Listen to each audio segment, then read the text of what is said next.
আসসালামু আলাইকুম। সবাই কেমন আছে? আমি আলহামদুলিল্লাহ ভালো আছি। আজকে ভাই সাপ্লাই কোম্পানি নিয়ে ২-৩ টা কথা বলতে চাইতেছি। মানে যারা সাপ্লাই কোম্পানিতে সৌদি আরব আসতে চাইতেছে।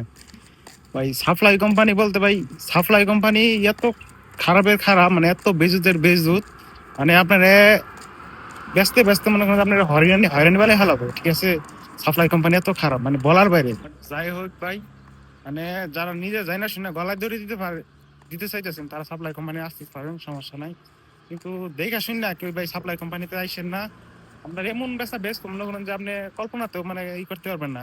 এক জায়গায় কাজে আসবেন, মানে কন্ট্রাক্ট পাইবেন সাপ্লাই কোম্পানিতে, মনে করুন যে 7 মাসের, ওইখানে একটু ভালো অ্যাডজাস্ট হইবেন বা মানে আপনার কোম্পানি কাজ করে বাইরে একটা কাজ পাইবেন। আপনার 3 মাস রাখা বা 4 মাস রাখা এখানে কন্ট্রাক্ট শেষ হলে আপনার নিয়ে যাবো, ঠিক আছে? আবার আরেক জায়গায় বেছে দিব, ঠিক আছে?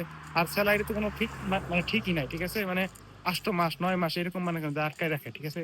সাপ্লাই কোম্পানি এত খারাপ। যারা আসবেন একটু দেখে শুনে আসবেন, বা সৌদি আরব অবস্থা এখন খুবই খারাপ, যা বলার বাইরে, ঠিক আছে? দালালের সাথে বুঝা পরে আসবেন।